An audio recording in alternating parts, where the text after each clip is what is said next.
Americans.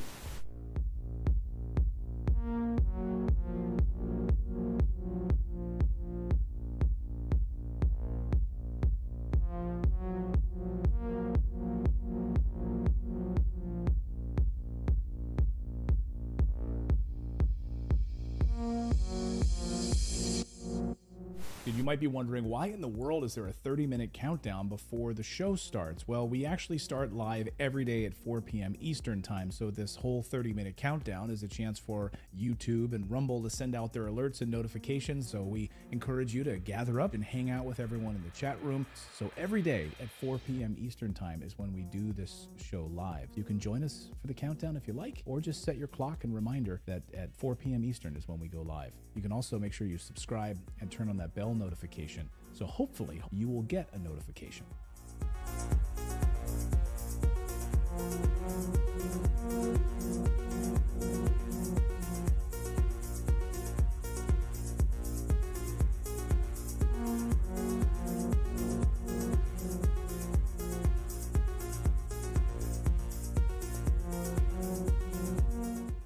What do you have to say about dictators of countries like Indonesia, who we sell weapons to, yet they are slaughtering people in East Timor? What do you have to say about Israel, who is slaughtering Palestinians, who impose martial law? What do you have to say about that? Those are our allies. Why do we sell weapons to these countries? Why do we support them? Why do we bomb Iraq when it commits similar problems?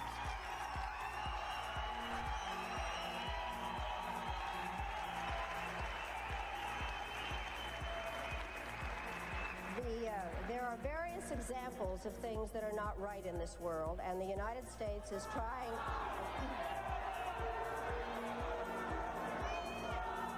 I really am surprised that people feel that it is necessary to defend the rights of Saddam Hussein, when what we ought to be thinking about is how to make sure that he does not use weapons of mass destruction. I'd like to... Who are shouting, just a moment. I'm not defending him in the least. What I am saying is that there needs to be consistent application of U.S. foreign policy. We cannot support people who are committing the same violations because they are political allies. That is not acceptable. We cannot violate UN resolutions when it is convenient to us. You're not answering my question, Madam Albright.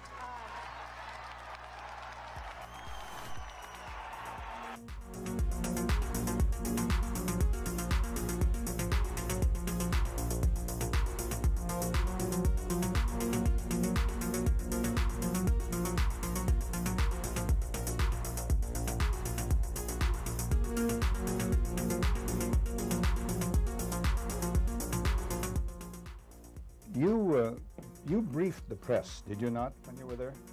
Well, I had several jobs. One of my jobs was that of analyst. I also was an interrogator and indeed briefed the press when we, the CIA, wanted to circulate disinformation on a particular issue. Disinformation is not necessarily a lie. It may be a half-truth. And we would pick out a journalist. I would go do the briefing and hope that he would put the information in print. What was your percentage of success?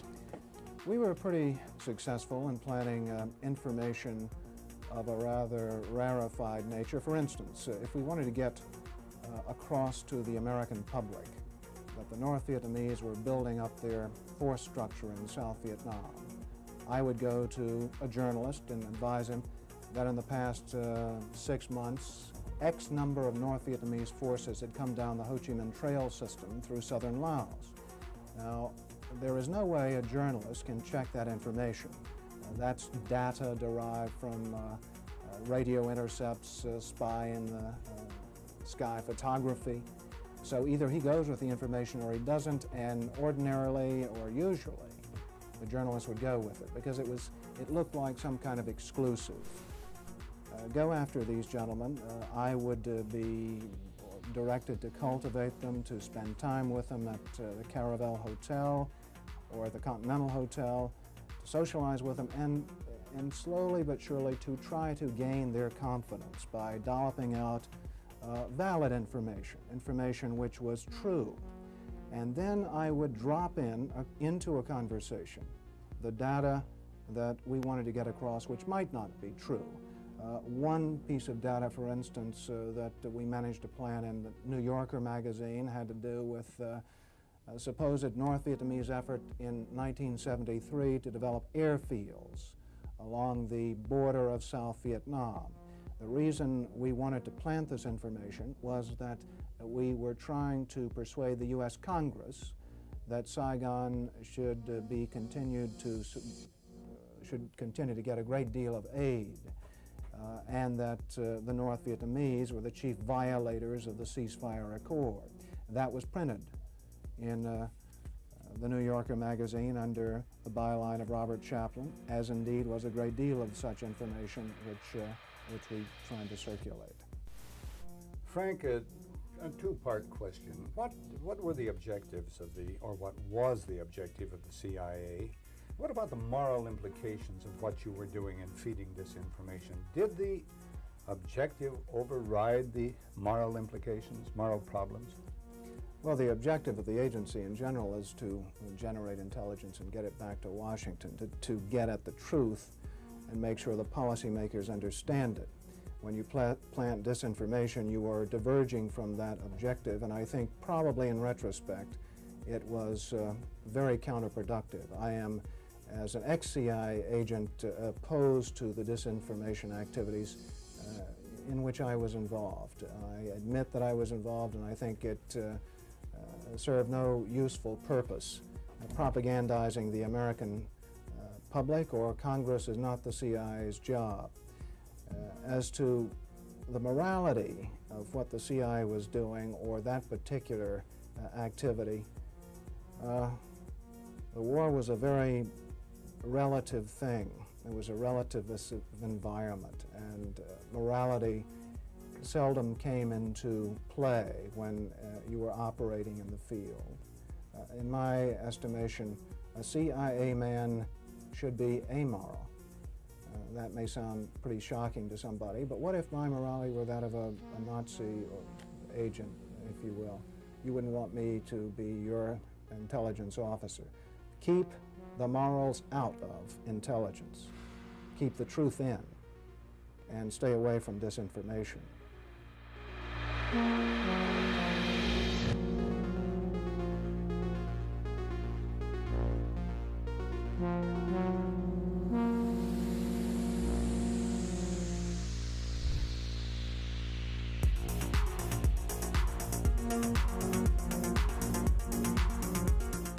It would have been more appropriate for Mr. Trudeau, Prime Minister of Canada, to address this House according to Article 144, an article which was specifically designed to debate violations of human rights, democracy, and the rule of law, which is clearly the case with Mr.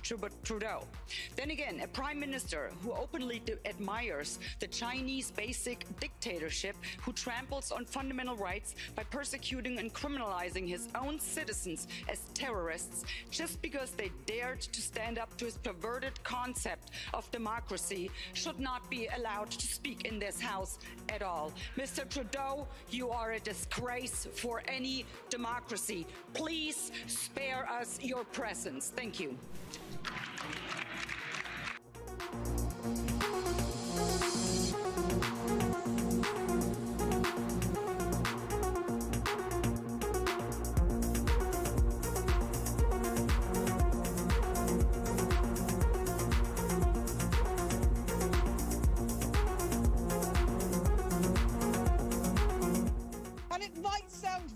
Colleagues, but the answer to war is not more war, it's peace. And peace isn't delivered by the barrel of a gun, it's delivered by diplomacy, by dialogue. You can wish away your continent's history, but we share a continent with Russia. We will sit down with Russia.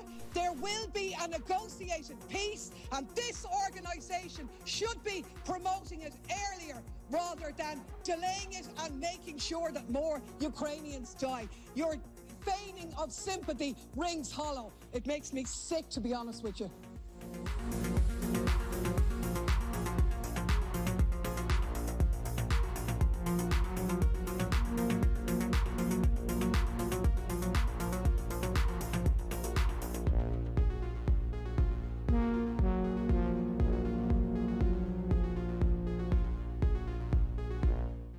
we become involved when disinformation poses a threat to the security of our country.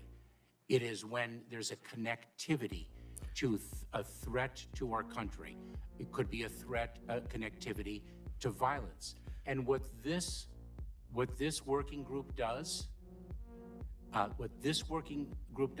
is precisely what I would think you would want it to do, which is to take a look at the work, the disinformation work that our department has done and ask the following questions.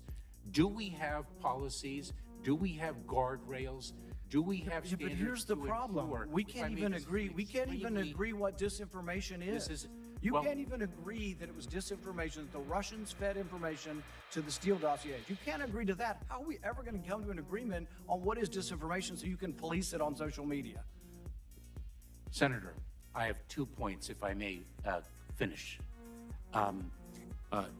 Number one, that what this office, what this working group does, because it's not an office, what this working group does is ensure that there are guardrails, definitions, standards to make sure that the free speech rights, the civil rights, civil liberties, and privacy rights of individuals. So do you think COVID disinformation threatens our national security? And number two, if I may, Senator, and number two, is it your proposition that when the cartels spread disinformation with respect to our immigration policies to try to lure vulnerable migrants to our border illegally? I think you've got no idea what disinformation is, and I don't think the government's capable of it. Do you know who the greatest propagator of disinformation in the history of the world is? The U.S. government. Are you familiar with McNamara, the Pentagon Papers? Are you familiar with George W. Bush and the weapons of mass destruction? Are you familiar with Iran-Contra? I mean, think of all the debates and disputes we've had over the last 50 years in our country. We work them out by debating them. We don't work them out by the government being the arbiter. I don't want you guardrails. I want you to have nothing to do with speech. You think we can't determine, speech by traffickers is disinformation? You think the American people are so stupid they need you to tell them what the truth is? You can't even admit what the truth is with the Steele dossier. I don't trust government to figure out what the truth is. Government is largely disseminating disinformation.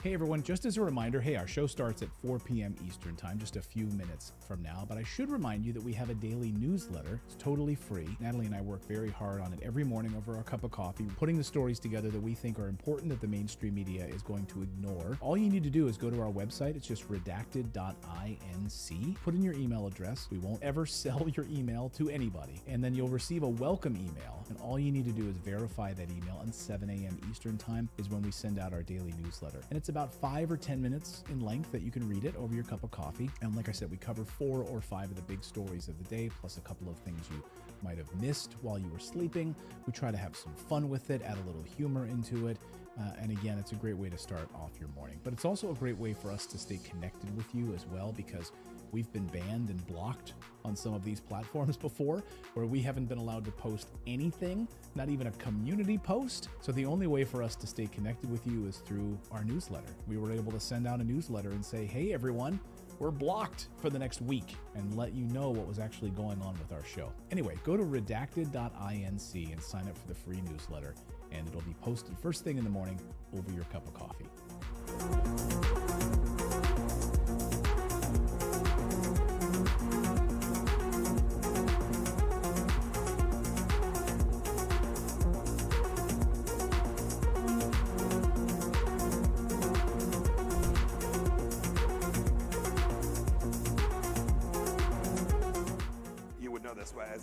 This is a bit of an aside, but in terms of how you think about problem sets, when I was a cadet, what's the cadet motto at West Point?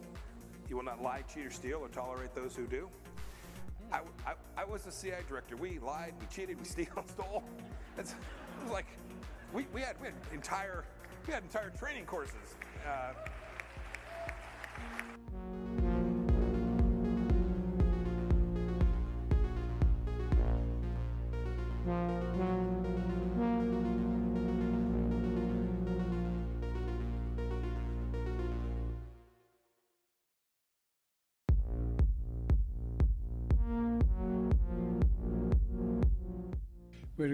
We had a good discussion on ensuring global energy security and adequate oil supplies to support global economic growth. And that will begin shortly. I'm doing all I can to increase the supply for the United States of America, which I expect to happen. The Saudis share that urgency, and based on our discussions today, I expect we'll see further steps in the coming weeks. Are you worried about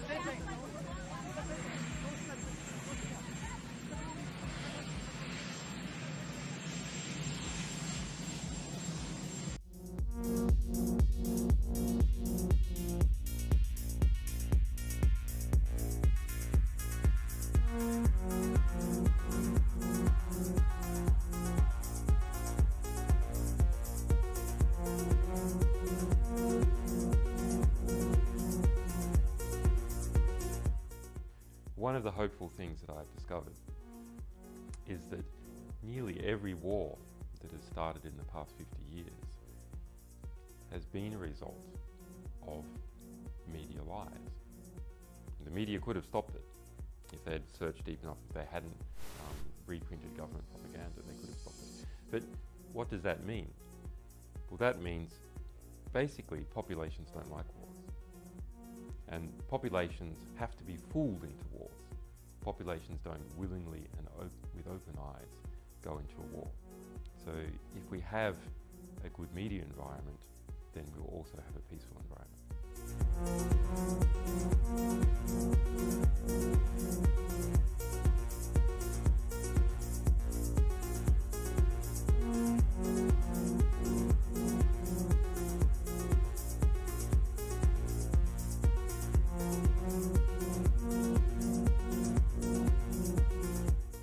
Killed a million people in Iraq. That is a separate... You killed a million people in Iraq.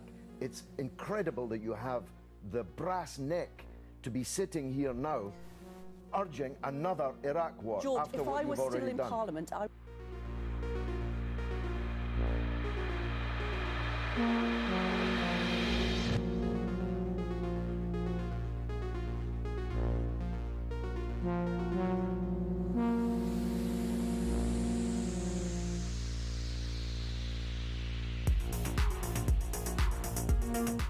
There can be no doubt that Saddam Hussein has biological weapons and the capability to rapidly produce more, many more. And he has the ability to dispense these lethal poisons and diseases in ways that can cause massive death and destruction. If biological weapons seem too terrible to contemplate, chemical weapons are equally chilling. UNMOVIC already laid out much of this, and it is documented for all of us to read in UNSCOM's 1999 report on the subject. If we consider just one category of missing weaponry, 6,500 bombs from the Iran-Iraq war, UNMOVIC says the amount of chemical agent in them would be in the order of 1,000 tons. These quantities of chemical weapons are now unaccounted for.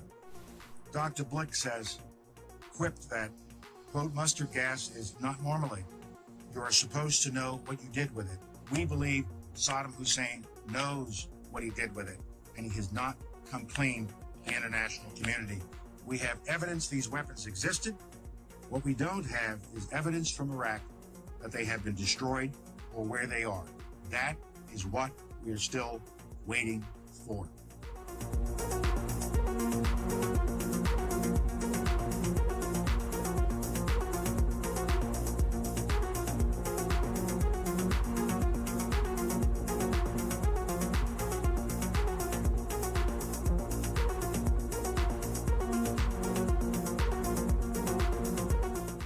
Okay, inspection worth doing, everybody's agreed it's worth doing, and it gets stopped. Yes, sir. At that moment, we're an automatic pilot as far as you're concerned. Period. No ifs, ands, or buts. Now, I respect that.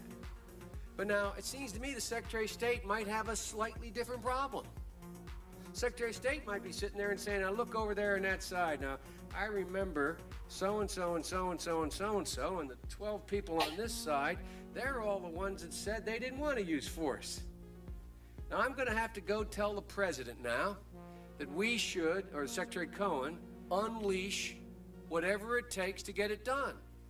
And our military assessment is the same as the major's. The major's assessment is, privately held but publicly acknowledged later, that airstrikes alone aren't going to do this. Saddam's not going to cave on this. So, now here's the deal. I recommended the president have at it and let the chips fall where they may. A reasonable position for the Secretary of Defense, the Secretary of State to take. But I respectfully suggest, Major, I respectfully suggest they have a responsibility slightly above your pay grade. Slightly above your pay grade. To decide whether or not to take the nation to war alone. Or to take the nation to war partway. Or to take the nation to war halfway. That's a real tough decision. That's why they get paid the big bucks. That's why they get the limos and you don't. I mean this sincerely. I'm not trying to be flip. Because I think, and that's why I said at the outset, the reason why I'm glad you did what you did, we should come to our milk. We should make a decision. But in terms of whether the Secretary of State has no more to consider than you do as the arms inspector, you didn't get in, didn't get my job done, get me in. Period. You made the deal, right? That's the deal. A deal's a deal. Get me in. Scott Ritter, I'm ready to go. It's not how it works. Now, maybe it should work that way. But wouldn't you acknowledge that if you were President of the United States or the Secretary of State, you'd sit there and say, now, okay, old Scotty boy didn't get in. We said he should get in. We want him to get in. It's important that he does get in. They're not going to let him in, so what are we going to do now? We know that France and Russia aren't going to be with us. We're quite confident China's not. We've already run those traps. They're not there. We're not sure where the United States Senate is, but have at it, boys. Go get them. And by the way, Scott and the boys say air power's not enough. I think it's a legitimate debate, Scott, Major. I think it's a legitimate debate. But I don't think we should be putting it in the context of, you have somebody up there at state saying, look, how can we weasel out of this agreement? We want to let this guy out there hanging. We're not this. It's a very practical political decision. Same kind of decision General Powell made. Same kind of decision President Bush made. Every president, every Secretary of State has to do it. Like I said, they get paid more than you. Their job's a hell of a lot more complicated than yours. They may have made the wrong decision, and you brought it to light. We should address it. We should say straight up where we are, and we should do it. And for that, I thank you. But it's above your pay grade.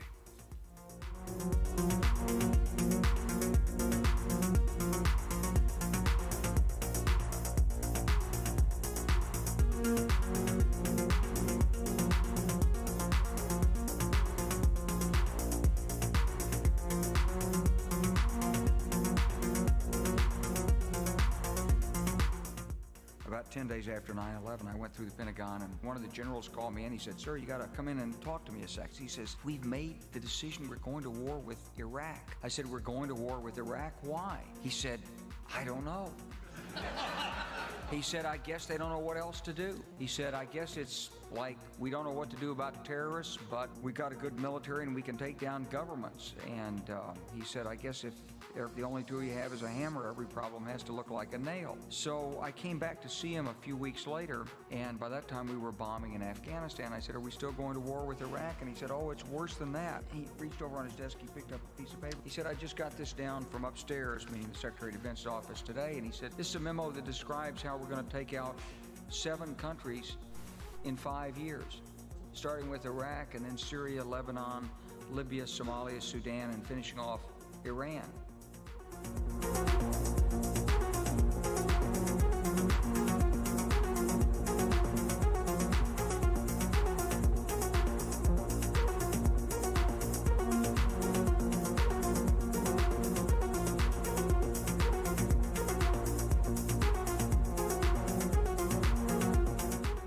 Hey everyone, Clayton here. The show is going to start at 4 p.m. Eastern Time. I should remind you that we have a VIP community. It's our Redacted Rebel VIP community. Now, this show is totally free, what you're watching right now, right? You can subscribe here on YouTube and Rumble, totally free. But if you'd like to support independent journalism, we are run by you. Without you guys, we wouldn't be able to do this show. We wouldn't be able to hire the team that we have. We wouldn't be able to afford the servers that we have. We wouldn't be able to afford the reporters that we have, the team that we have. So you can support us by going to redacted.inc, and on the right side of your screen, you'll see a VIP community button. Just click that, and for the price of a cup of coffee once a month, you can support us. We put out exclusive content, early interviews that no one else will see, live streams just for our VIP Rebel community. So again, it's totally free to watch this show. But if you do want to support independent journalism, we would really appreciate it. Come on over to redacted.inc, click on that community button, and decide if you want to sign up or not. It's totally up to you. We thank you. And meanwhile, the show will start in just a few moments at 4 p.m. Eastern Time.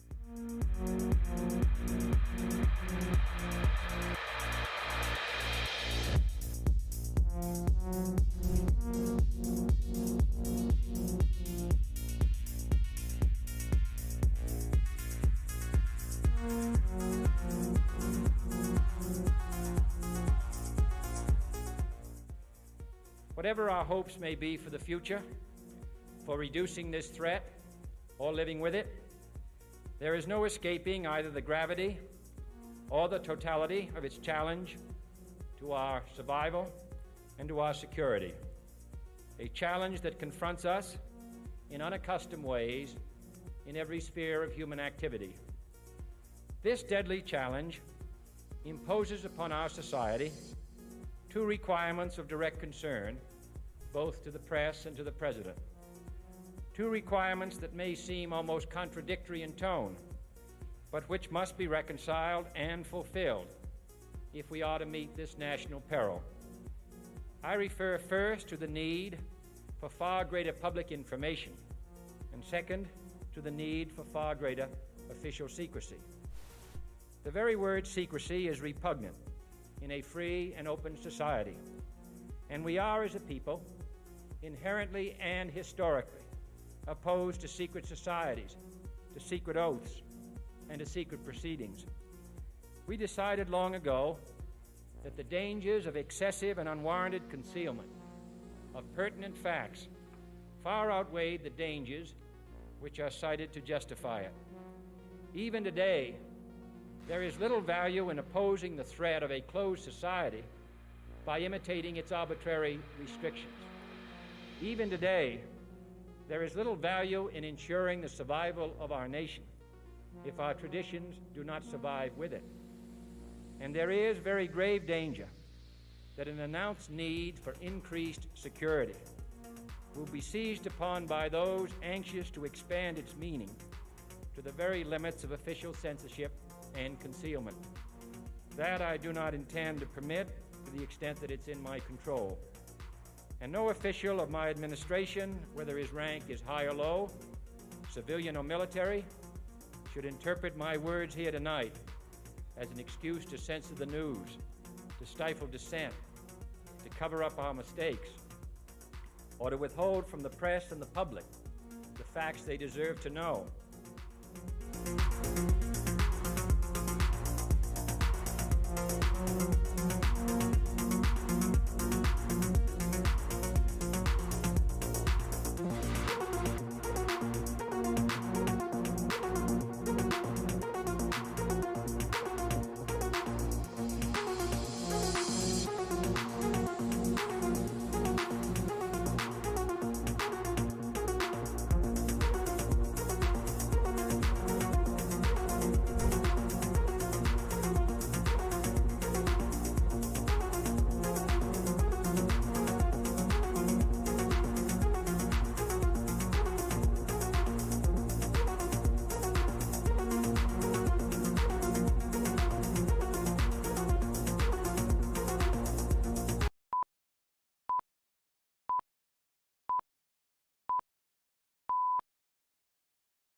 My name is...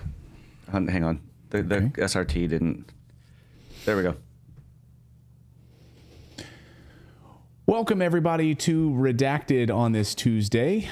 Our pronouns are question everything. I'm Clayton Morris. I'm Natalie Morris. And on this show, we dive into the stories the mainstream media largely ignores. We're going to cover a lot of news today. We're going to talk about the mass shootings across the United States and, frankly, around the world. And what do they all have in common? We will explore that subject on the show tonight. It might be a little uncomfortable for some people, but after all, that's what this show is all about. If you're not uncomfortable, then you're not growing. So we will dive into that. We're also going to talk about a migration corridor from for Palestinians to Canada. Has the world signed off on that already? Plus, Bill Gates has a plan to improve healthcare through AI. He's opened up a large grant for research on this. Is this a good idea? Some researchers are warning about that. And Germany, what the hell's happening to Germany? Germany is clamping down on free speech in a big way. We're going to hold a candle. We're going to hold a magnifying glass and a candle. Actually, if you hold a magnifying glass and a candle, that's bad, right? Because then bad things happen, I guess. I wouldn't do that. I know. Well, we're going to hold a magnifying glass, and then I'll hold up a candle separately, and we'll look at what's happening in Germany on free speech. Maybe they should reconsider their plan. All of that and more as Redacted starts right now. Get out your can.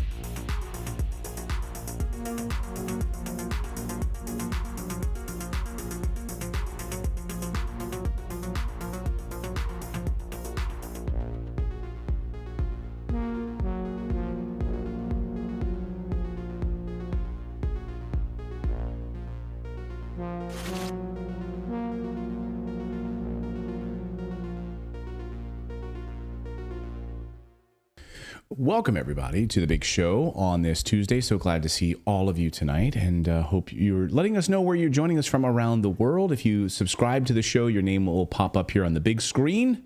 It'll also pop up on the bottom of the screen here, too. So any new subscribers to our show will pop up here live during the broadcast. Good to see all of you on YouTube. Good to see all of you on Rumble.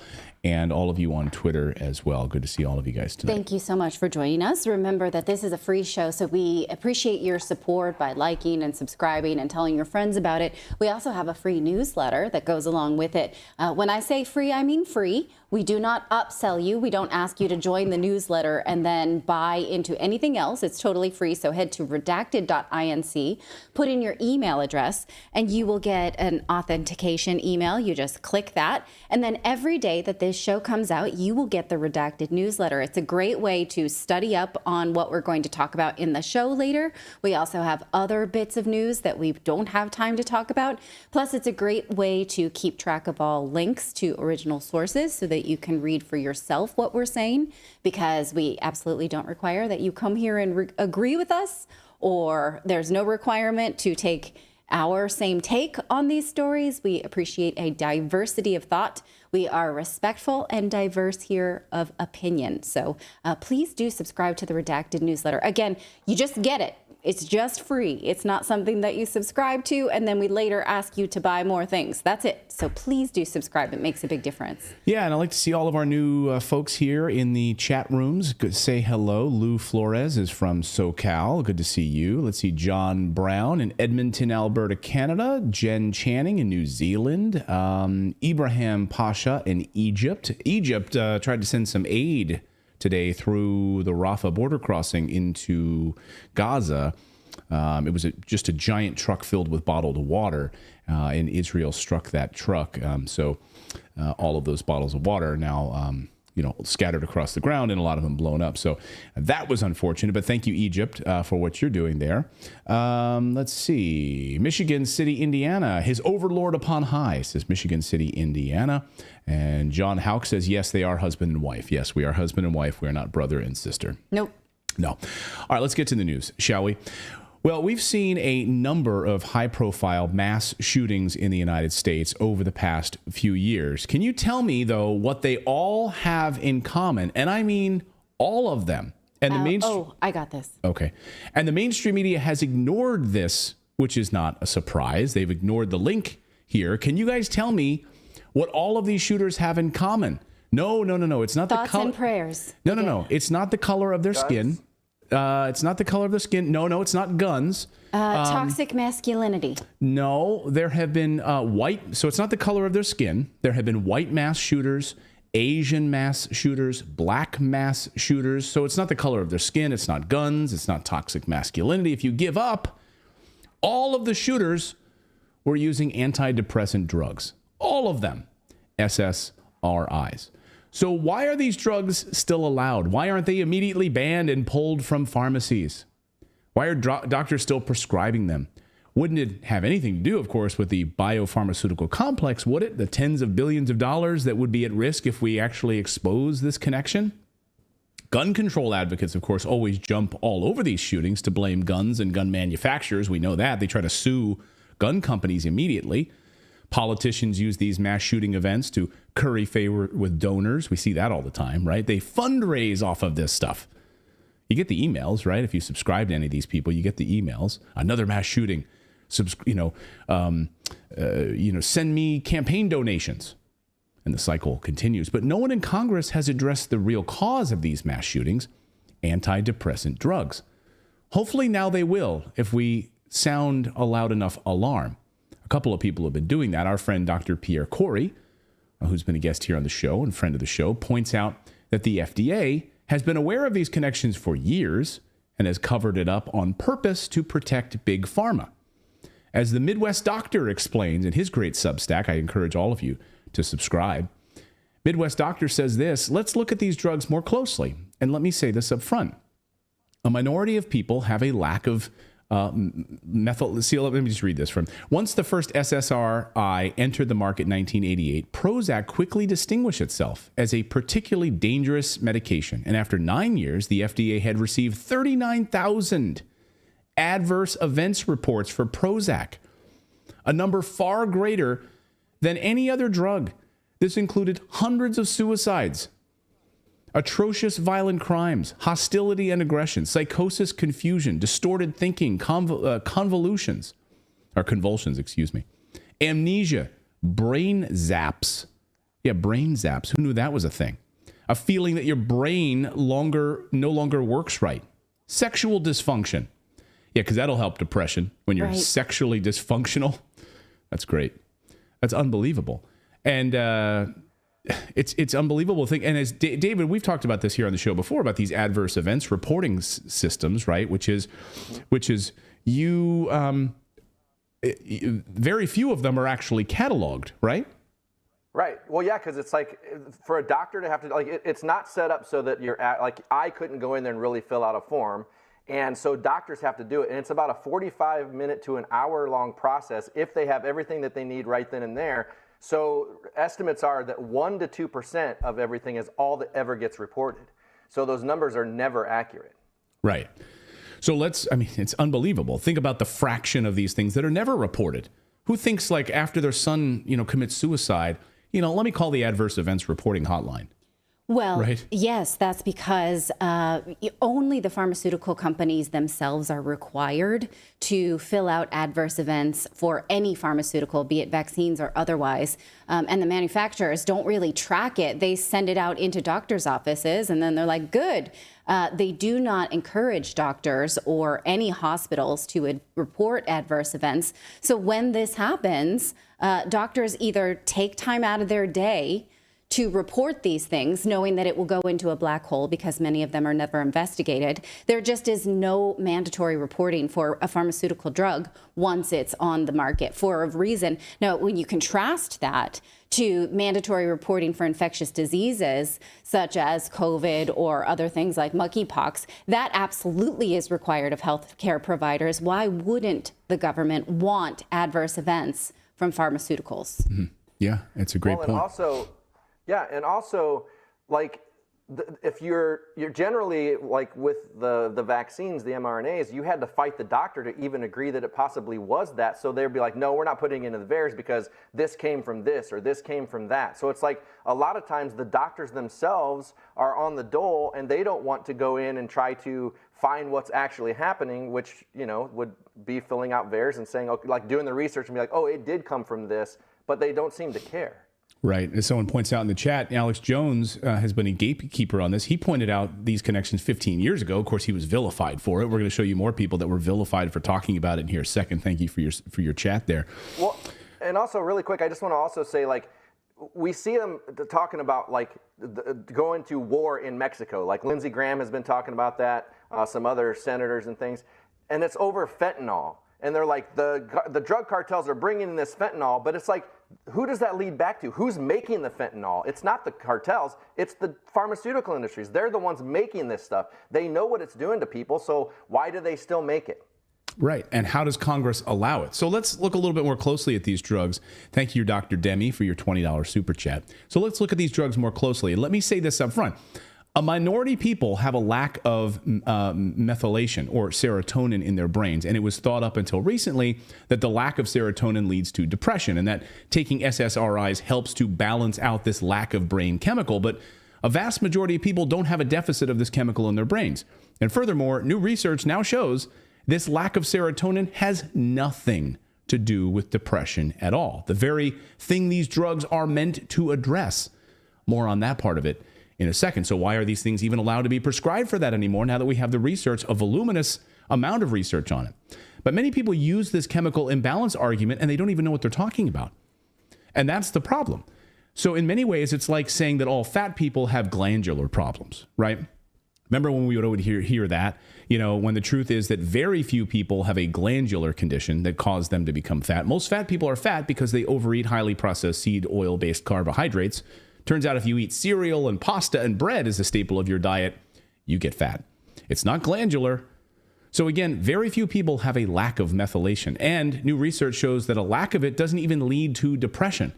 So these SSRIs that target this chemical are doing the opposite of helping you, as our friend Tucker Carlson explains. What seemed like news to us, last week we learned that actually SSRIs don't cure a chemical imbalance in your brain. So the acronym SSRI stands for Selective Serotonin Reuptake Inhibitor. The theory has been for 30 years, that depressed people have an imbalance of serotonin in their brains. They have a chemical imbalance. If you give them more serotonin, then they become less depressed and happy. They're less likely to kill themselves, right? But it turns out that serotonin deficiencies are not the reason people get depressed. That's not just a guess, it's now officially science. This new finding comes from University College London. Just completed a long and huge study on the relationship between depression and serotonin. It was published in the journal Molecular Psychiatry. Here's what the lead author of that study, Joanna Moncrief, said about the findings. Quote, I think we can safely say, after a vast amount of research conducted over several decades, there is no convincing evidence that depression is caused by serotonin abnormalities, particularly by lower levels or reduced activity of serotonin. What? That was the whole premise of the drug, which virtually the entire American population was taking on their doctor's advice. What? He says. What? So even if you don't believe the science that Tucker just spoke about, because a lot of people choose to ignore science, well, then you should maybe pay attention to the lawsuits. Maybe you're more of a legal person. You don't like science, but maybe you're more of a legal person. So where the drug companies during these lawsuits, these trials, being forced to admit that most people have totally normal levels or an abundance of serotonin. And when these normal people take SSRIs, it can lead to psychotic episodes, violence, suicide. This is well documented. The FDA knew about these adverse events as far back as the late 1980s and hid the findings. Why? Because President Bush Sr. and his family had very close ties to Big Pharma, particularly Eli Lilly, the maker of Prozac. The FDA hid it from you. This is criminal behavior, by the way. When will these people face prosecution? And we now know the drug companies hid it from you as well. They knew the SSRIs had intense adverse events in their clinical trials, and they hid it from the public. Why? Of course they did. Why would they do that? Does it have anything perhaps to do with money? Could it possibly have anything to do with money? Well, it turns out selling these drugs generates over $40 billion a year for these companies. $40 billion. And the only reason we know about these adverse events, is thanks to lawsuits that have uncovered the truth from these pharmaceutical companies. Wait. But they're all facing bankruptcy. What does that? What, Pfizer? They obviously aren't making that good of money. Well, apparently. Well, if they have any more of these lawsuits where people are aware of it, again, this is why you hide it, right? Because Pfizer could be facing bankruptcy now as a result of no one wanting to take their boosters. And the amount of money, I guess, they poured into these things, that's a big problem for them. So, yeah, I guess this is why you hide things from people, right? Because you don't want people to know about adverse events. Thanks to a 2001 trial, however, against Paxil manufacturer GlaxoSmithKline, we know they were aware of these adverse events. Again, if you don't believe the new research about serotonin, then you should at least want to know if you're deficient in this chemical, right? This serotonin. After all, that's why the doctor is prescribing it to you in the first place. You need more of it, so here, take this drug. The truth is that it's incredibly easy to test for this also. Like if you believe that a low serotonin level leads to depression, when we now know the evidence is against that, but even if you do still believe that, it's easy to test for it. The specificity of methylation or serotonin testing is 98% accurate. These tests are incredibly accurate, but almost no doctors do the test. Instead, they're just prescribing these drugs for teenagers who, by the way, are feeling like teenagers. Oh, you're uncomfortable in your newly developed body. You don't know who you are as a person. You got hair on your balls. Your voice is deeper. You got hair into your armpits. You're emotional. You're anxious. You want to snap at your parents a little bit for them telling you to put away your clothes. Everything a teenager is supposed to feel. That's all normal. That's what being a teenager is all about. Instead, let's mask this perfectly natural development and give them anti-depressants, SSRIs, without testing their brain chemistry to see if these kids might have a psychotic episode or open fire to Walmart or even commit suicide. So don't even get me started on hormone blockers to top it all off of these kids turning into trans kids or giving kids testosterone. Well, as Thomas Saz warned in his books in the 60s about pharmacracy, what we're doing is taking things and calling them diseases when they are not a disease, they are normal human discomforts. And so because he has the whole book, Pharmacracy, is how, there is no such thing as mental disease. A disease is a cellular disorder, right? Something is going wrong. And brain chemistry is not a disease. And when we call these things a disease, it leads to what turns out to be pharmacracizing every single problem and handing power to the government and pharmaceuticals. This is what he warned about, and this is what we have. Yeah. And not just that, but it's like the teachers have become the diagnosers of these things. Like I've seen several people that the teacher says that my child needs to be on, Ritalin or whatever. But it's like, if you're a teacher, you should understand kids just have energy. It's like they just want them to be drugged up, drooling, take their naps, be good little kids, don't act up. But it's like they're kids. Well, and school counselors are now empowered to be able to do this, right? So, Billy is, he's acting like a teenager. Let's send him down to the school counselor. The school counselor then recommends going on antidepressants. Well, they're sold this, again, as a mental disease or a disorder. And the same way we're told that obesity is a disease. It's outside of your control. It's a malfunction of the body. So take a pill. It really is not. And so all of this, you have to wonder, like, why does the media get so hyped up about telling you that they care about your mental health? That has a consequence of telling you that this is outside of your control and that there are organizations that you can hand this control to, which will make money off of selling you drugs. Greg Strasser in our chat says, a lot of Ritalin is prescribed to children. Yeah, Greg, you're right. Yeah. And we've seen, like, personally, when I was married, we took, and this was probably 10 years ago, my ex-wife's son went into a psychiatrist, and we went with him because we were talking about some behavioral issues. And the doctor's like, can I talk to him alone for a little bit? I was like, okay. So I left the room.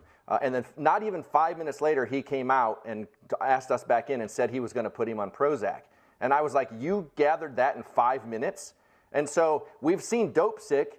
And in Dope Sick, we see that, like, these doctors are basically paid by the pharmaceutical companies in other ways to, like, go give speeches or whatever. They like get money for that. And I was like, this seems like if they can diagnose a kid to put him on that dangerous of a drug in 5 minutes, wow, like, that's insane. Yeah, that's unbelievable. And that's not testing any brain chemistry. That's just deciding like probably these levels are low, so let's bump them up and see with no pre-existing research about how it may interact with other things going on in a person's body. None. Yeah, and I was livid because I was like, obviously you're getting some kind of kickback from this, the diagnosis in 5 minutes, and my wife's like, let's go. Yeah, I mean, that's crazy. 5 minutes, and that kid needs, go get him on some drugs right now. So what I want to underline is what I just said. New research shows a lack of serotonin has nothing to do with depression. So then what exactly are they doing? Well, doctors point out that since SSRIs or antidepressants came out on the market, they have noticed an unusual connection. And it's actually pretty shocking here what this connection is. And if you want to see, basically to protect Big Pharma, that they've been knowing about this for many, many years. They've known about this. And again, we'll have more on that part of it in a second. But what they don't know is what they're talking about. In many ways, it's like saying, kind of lost my notes here, and I was trying to blow my nose, so I apologize. I was like, can we take another camera? We'll just go to Natalie. Natalie can just entertain us. Hi, sorry. Natalie. Where are you in your notes? I'll take it. No, it's okay. I was like, I have to get a tissue out of my pocket, and I'm like, please, I don't want to like runny nose on camera right now. I'm still like dealing with this like a little sickness here. So anyway, I want to talk about this, and I want to talk about how these connections are put together, and how doctors point out that since SSRIs or antidepressants came on the market, we basically noticed this unbelievable connection between these drugs and out-of-character violent behavior, including suicides, murders, and large mass murders, which we might call, mass shootings. And because these drugs have spiked in usage, the mass shootings have increased as well. And all of these mass shootings have one common denominator: SSRIs. So take a look at this. This is the Palm Beach Post. They did a deep dive on these violent killings and SSRIs. And it's a pretty brave report, actually, for the Palm Beach Post. And they highlight a bunch of these different individuals who ended up carrying out mass killings. And they looked at 10 cases specifically. 18-year-old kills father 14 days after starting Prozac. And that's the Eli Lilly case, which we'll talk about in a second. And when they found, and basically Eli Lilly got off on this because they said, SSRI, that didn't have anything to do with it. Oh, really, Eli Lilly? Interesting. Columbine killers, Eric Harris. Batman killer in Colorado just got off Zoloft and immediately went on this killing spree. Australia bans the use of SSRIs in children after 18 until under 18 after their killing there. Ireland, the fatal stabbing linked to Celexa. And the list goes on and on. 12-year-old taking Zoloft shot his grandparents. 12-year-old on Zoloft. Australian man fatally shoots wife, daughter, 4 grandchildren on SSRIs. See, why is a 12-year-old on Zoloft? Exactly. I mean, kids depressed at 12 years old, get them on drugs. We certainly can't hope that we could help make him comfortable and mentally resilient. No, of course not. So we got to get him on I drugs. wonder how much that kid went outside, because you know how much outside can actually help that? Like, we used to get locked outside. That was our drug. My mom would lock the door and say, don't come back till dinner. Yeah, vitamin D. Very anachronistic of you. Yeah. Get out of here. Don't come back till dinner. As Tucker pointed out, these antidepressant drugs are everywhere. And that between 1991 and 2018, total SSRI prescriptions in the United States rose by more than 3,000%. The number of prescriptions for most common SSRIs hit 224 million last year.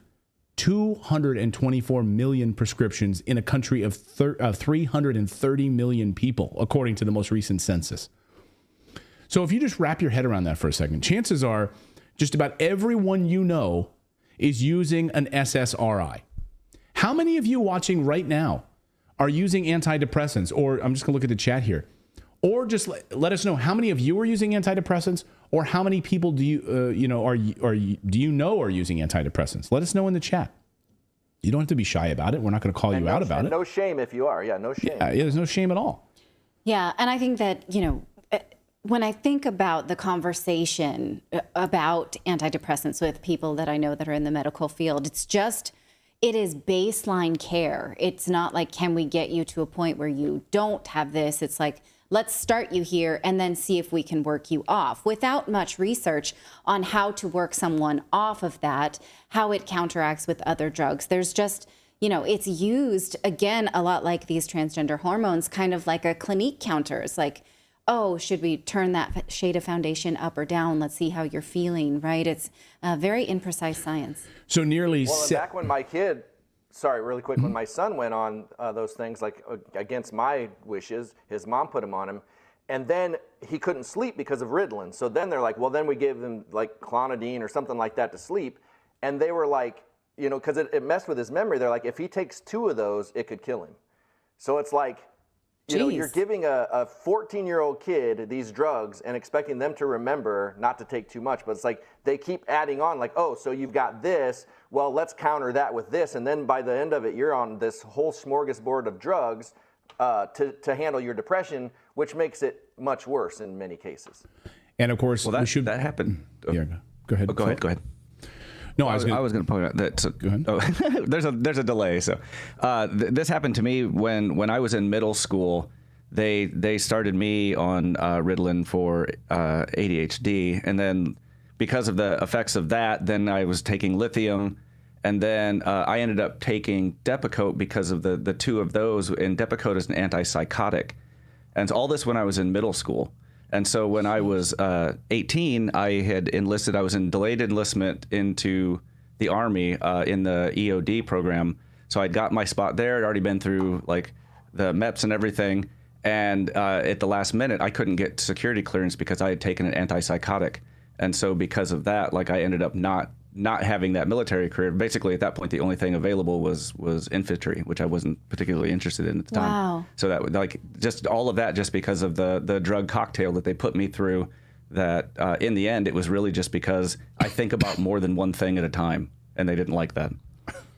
And I mean, look at that's crazy. How you can ruin a kid's life with that kind of thing. And then what we're doing now with these cross-sex hormones, which is incredibly uncomfortable for children and painful. And then, you could easily see someone like that being given cross-sex hormones or puberty blockers or what have you, all the psychosis that goes along with it, which usually is pre-existing. And then what you would need to sort of, I don't know, play a chemistry game with it otherwise. A lot of our viewers, I'm seeing a lot of people in our chat room saying, no way, I would never touch this stuff. And there's just so many people saying, nope, I take walks, I meditate, I sunbathe. So that's amazing. So I'm glad we have such a, I don't know, maybe they wean themselves off. Now, we're not doctors. Episodes have happened, almost all of them, when they went on them or went right off of them. So be very, very careful and consult your doctor. So nearly 70% of all Americans are taking antidepressants. 70%. That is incidentally the same percentage of Americans that are overweight. Whoa, perhaps not incidental, right? I mean, it's unbelievable. You become like sloth-like, I guess, you know? And 70%. the other 30% of us are just holding on to keep control of our bodies from the food industry and the pharmaceutical industry.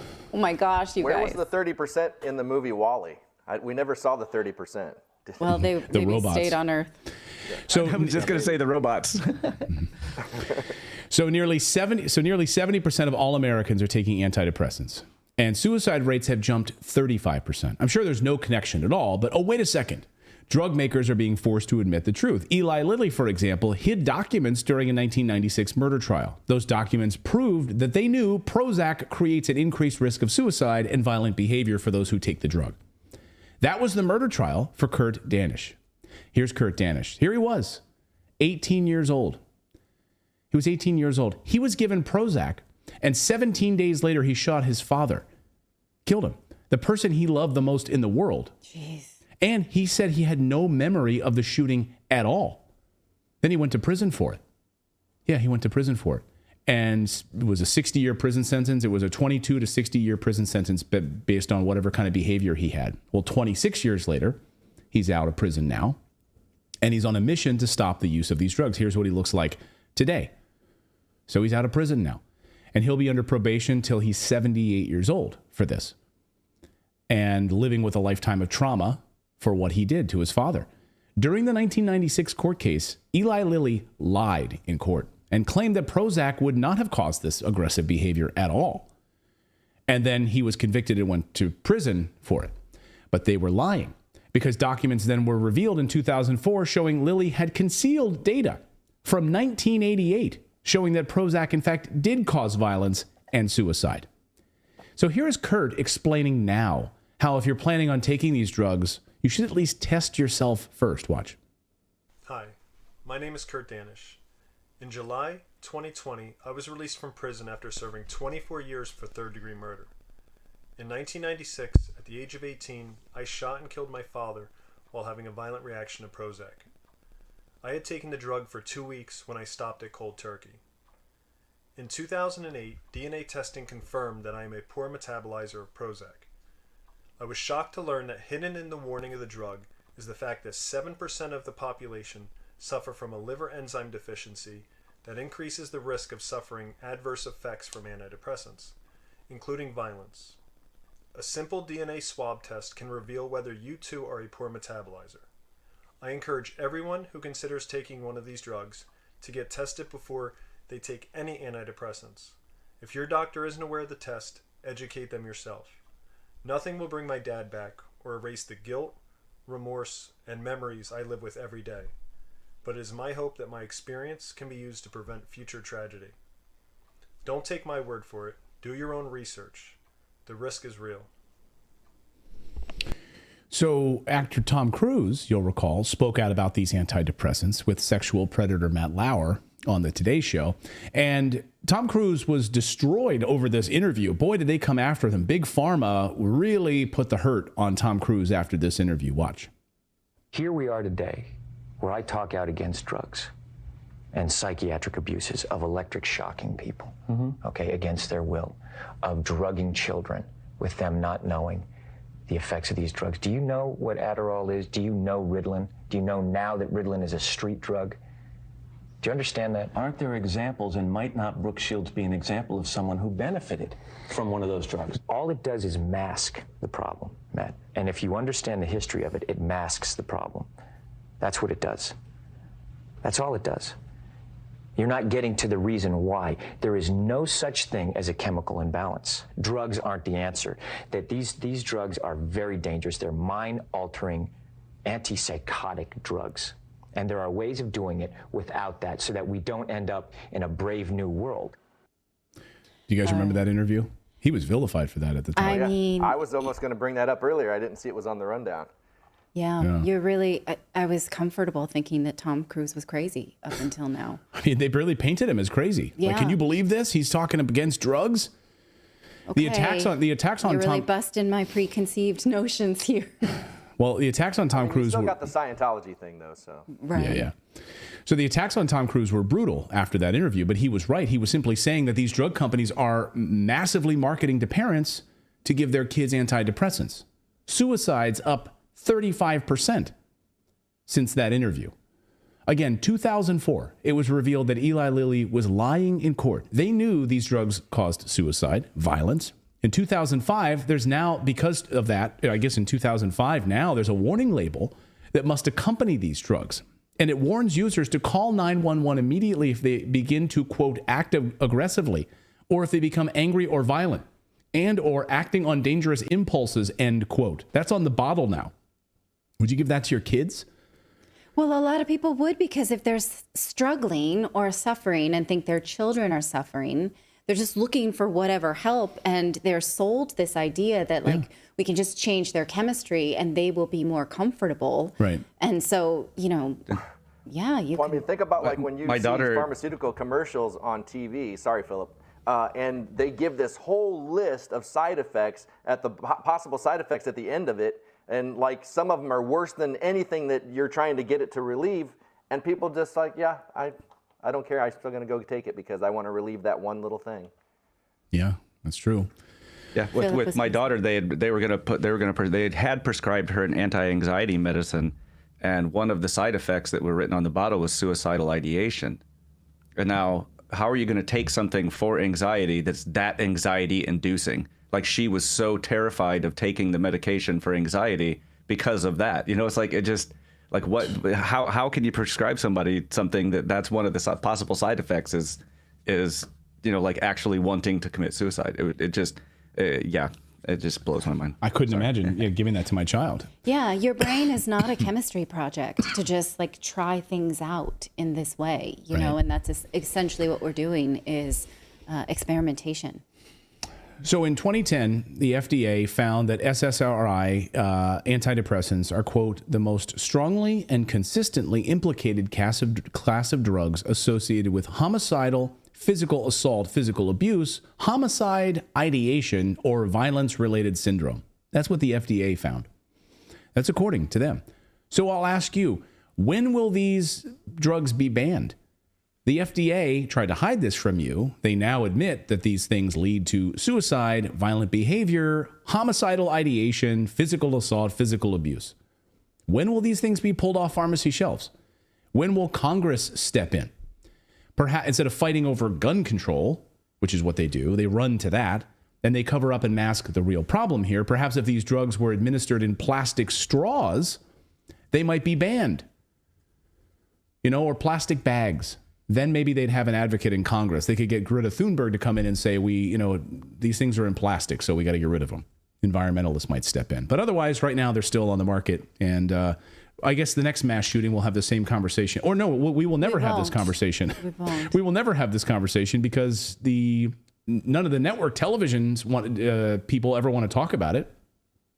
It's not going to be on the Today Show. It's not going to be anywhere. 70% of all Americans are taking these things.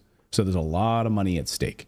They'll probably try to silence it. But I'd love for you guys to share this, segment out with people. And again, we are not doctors. We're simply journalists here, and we're presenting to you the research and what doctors are reporting and what the lawsuits are saying and what Eli Lilly is saying and what GlaxoSmithKline is saying in their own private documents and what the FDA is saying. You make your own determinations about that. And again, I want to underline. Like, if you are on one of these drugs, please talk to your doctor. And if you want to get off those drugs, ask your doctor how to do it. And they'll probably tell you to do it slowly because, again, a lot of these violent episodes that have occurred when someone went cold turkey and stopped immediately taking them or went on them. And that's when these things occurred. So, again, when will these things be banned?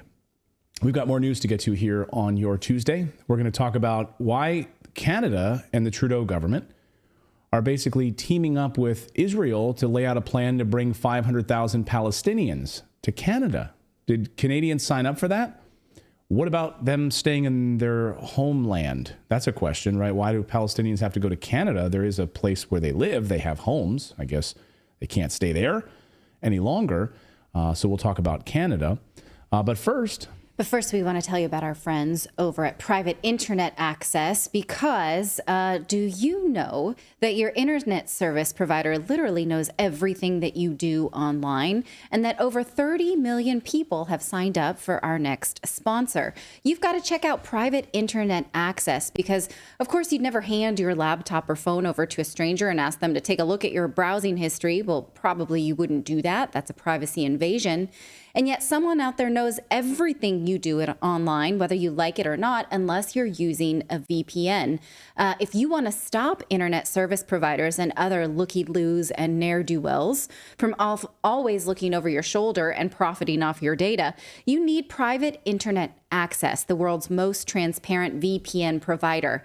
A VPN is an app. It hides your IP address and it safeguards your internet connection through an encrypted tunnel. That way it shields your digital life from the eyes of those looking to exploit your private information or watch you for other maybe reasons that you don't want to think about. Private Internet Access works with all major streaming services so that you can access more content than ever before anywhere in the world.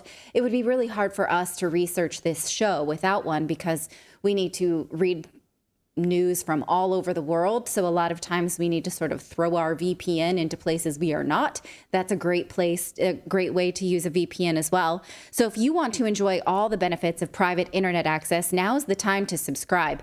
Head on over to piavpn.com/redacted and you'll get an 83% discount. Seriously, 83%. That's just $2.03 a month for privacy. Plus, you'll get an extra 4 months completely free. But you must go to our URL. Again, that's piavpn.com/redacted for a truly private digital life. One last time, that's piavpn.com/redacted. What are you going to do with all of those Palestinian refugees now that Gaza is being destroyed? Well, send them to Canada. Yeah, you think I'm making this up? No, it's actually an Israeli policy paper that's being floated, a concept paper that argues that Canada would be the ideal candidate to house hundreds of thousands of Palestinian refugees. So all of these Palestinian refugees to Canada. Let's bring in David Creighton, who just wrote a piece on this at the Post Millennial, and of course his YouTube channel, Creighton's Right. David, so hundreds of thousands of Palestinians to Canada. Where did this come from? Well, potentially hundreds of thousands. Let me just say, I don't doubt for a minute that Justin Trudeau would take hundreds of thousands. That hasn't been confirmed. But this Israeli intelligence ministry policy paper, this concept paper that came out and was virtually ignored by everybody. I first saw it in the Times of Israel, reported on it, and they mentioned that Canada was considered basically the only non-Mideast location in the paper because of its lenient immigration policy, meaning it has an open-door immigration policy. I'm surprised they didn't apply that to the United States as well, because the United States has an open-door immigration policy. Yeah. But I think they were probably considering the fact that Trudeau in the past, of course, has tweeted in 2017, January 2017, he tweeted out, "Come on over, come on to Canada, refugees of the world. Doesn't matter what your beliefs are, doesn't matter what your cultural assimilation factor is, come on to Canada. Canada has an open door for all refugees." And of course, many hundreds of thousands took him up on that offer. And of course, there is also the question of the Syrian refugees that Trudeau allowed in on bulk. And most of those people still haven't found jobs or livelihood. So Canada always leaves itself vulnerable to these sorts of things because Justin Trudeau is the prime minister, and Justin Trudeau doesn't say no. He has an open door immigration policy. He has an even wider door refugee policy. So I take this very seriously. And the fact that when the new immigration and refugees minister was asked about this at a news conference, he didn't say, "What? Whoa, don't know anything about this." He said, "Well, I don't really want to speculate, but there is a war on, and we're open to bringing people in when there's a war on." Yeah, that's his name is Mark Miller, right? Immigration Minister Mark Miller. When he was asked about that, I think we have some sound of that. Let's listen to his response. Israel's Ministry of Intelligence presented their government with a concept paper that suggested Palestinians could be moved out of Gaza and that Canada itself could accept them as refugees. What do you say to that idea? Hard to speculate on it. We are open to those fleeing war. This is a war. At the same time, it's something that it's very difficult for me to speculate publicly on. I haven't read the report, would have to read it.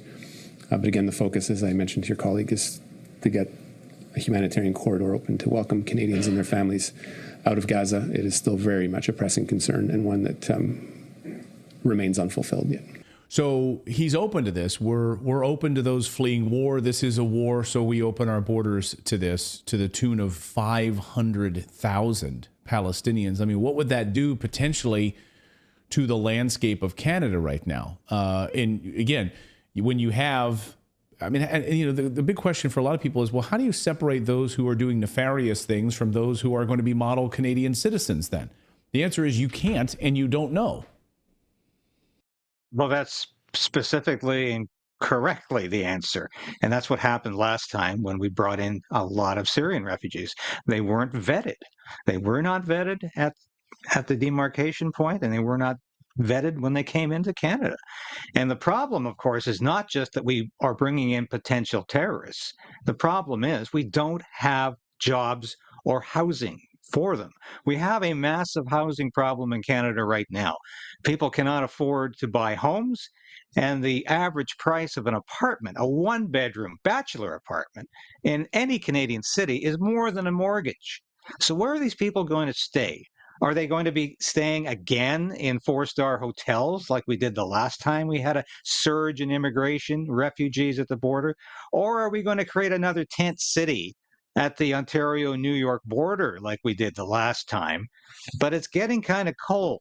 I don't know if that's going to be an option. But, you know, maybe we can use heat pumps to keep them all warm. And that's, right. Once again, this is all imploding on the Trudeau government. All of his bad policies, from immigration and refugees to telling people to heat their homes with heat pumps.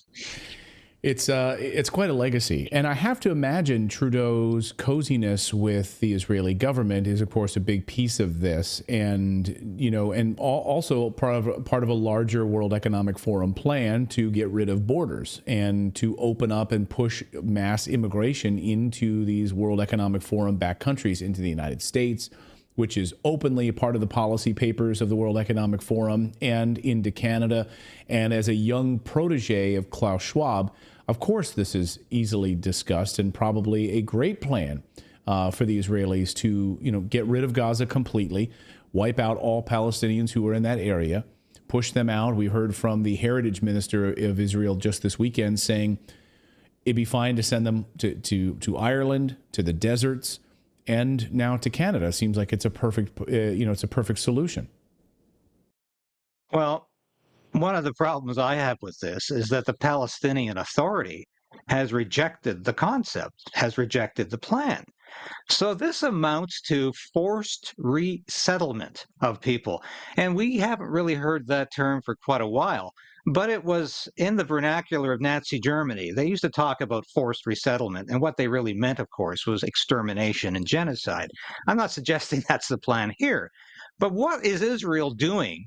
Forcibly resettling people who don't want to go to Canada, who don't want to go to Egypt, who don't want to go to Ireland, and yet this seems to be the plan. What is Canada even linking itself to this kind of concept paper to? Why are they even entertaining the idea? Because this is forced resettlement. It's not refugees. This is not emigration from Gaza.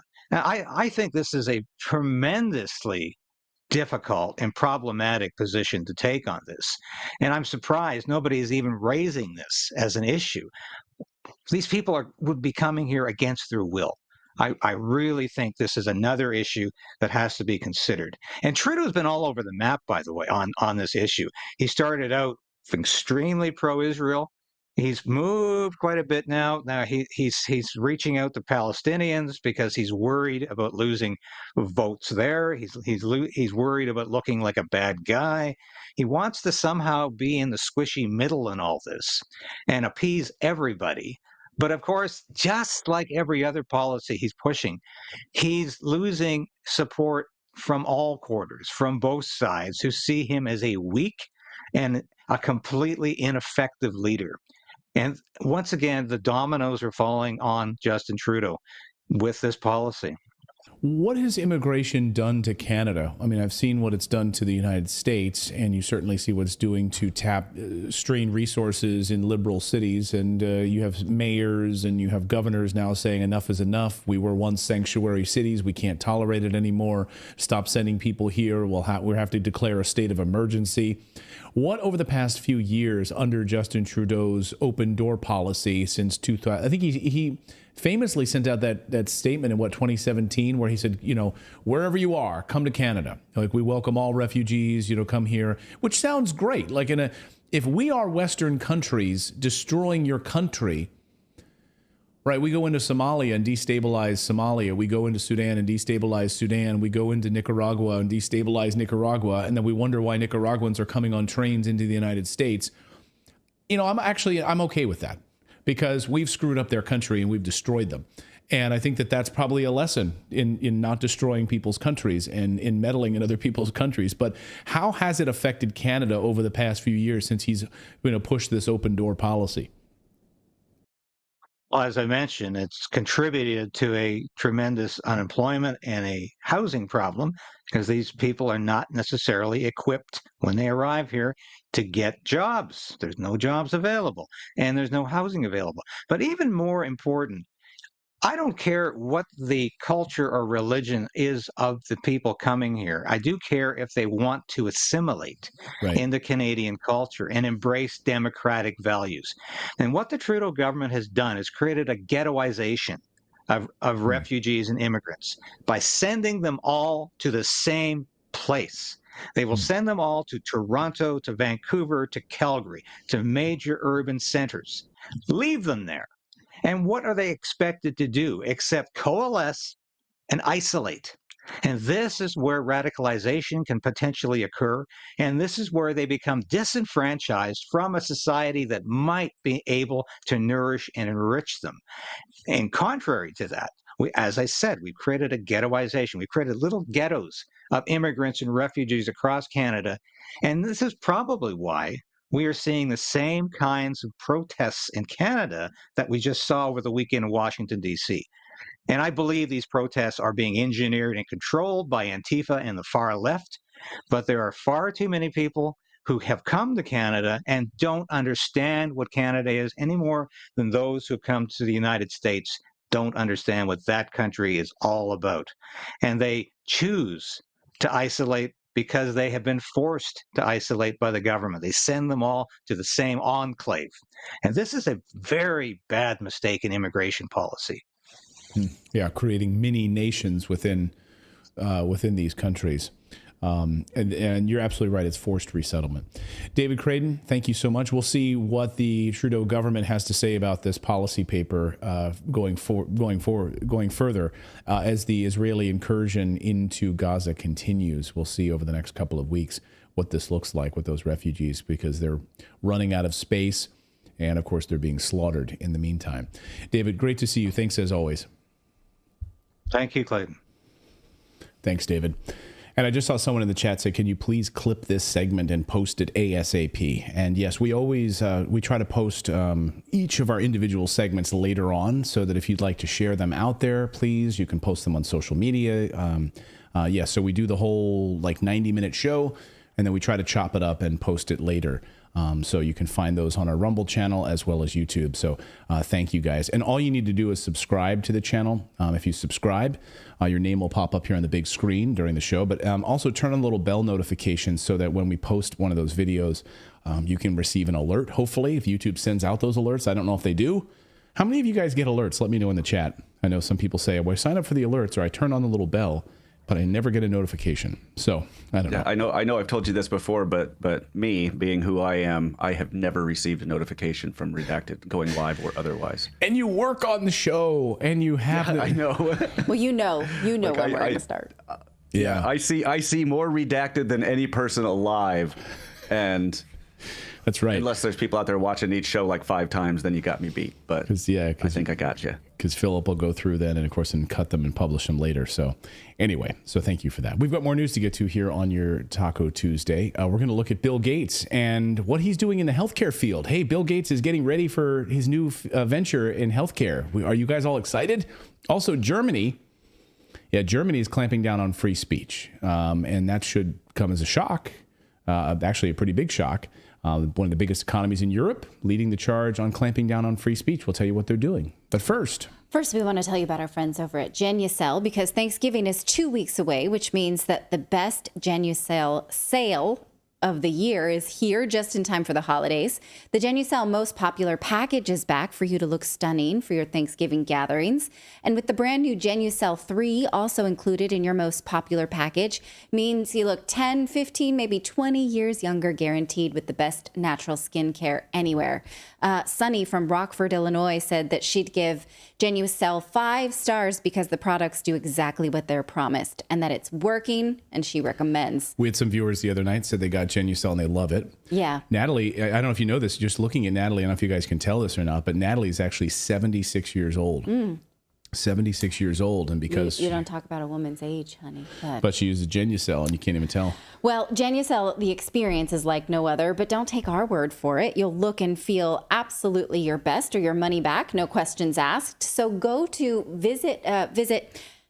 Don't type the word visit. Type the word Genucel.com/redacted for an incredible holiday discount, better than 70% off of Genucel's most popular package with Genucel 3 and dark spot corrector. So again, the URL is Genucel.com/redacted.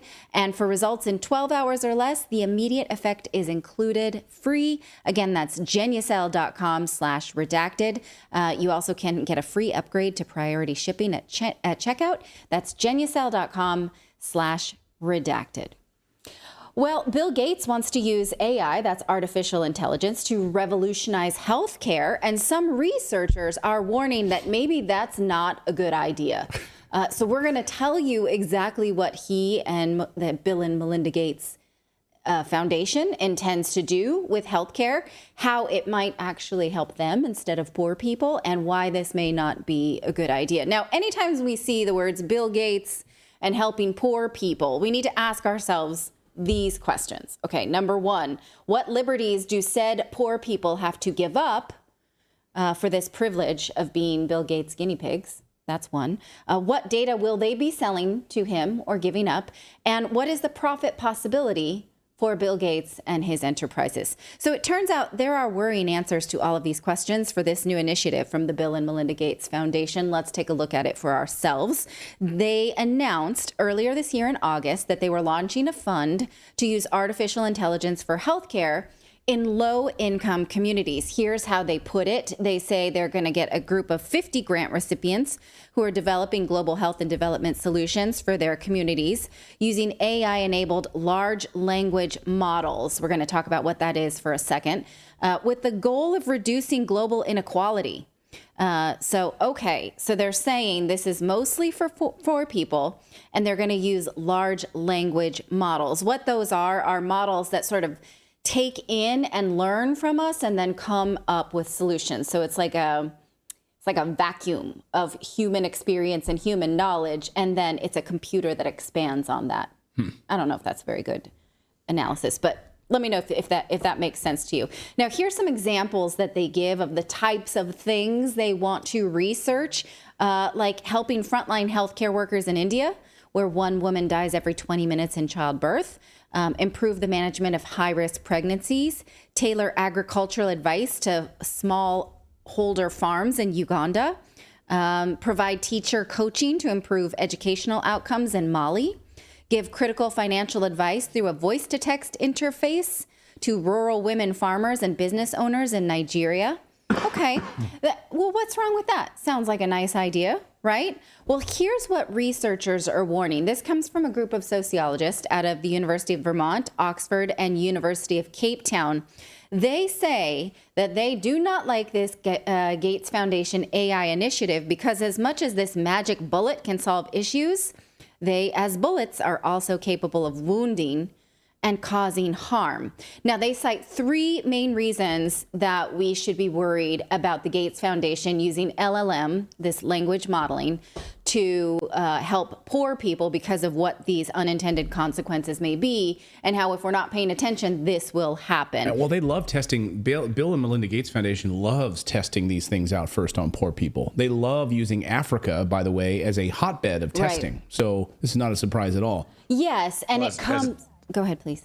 As Whitney Webb pointed out, also, like, so did his old dinner buddy, Jeffrey Epstein. Mr. Epstein was very big into funding research on poor people in Africa. Exactly, because they're not going to go they're not going to get on CNN and complain about it. Right. So they don't have a voice, and so that's where you test these things. Yes.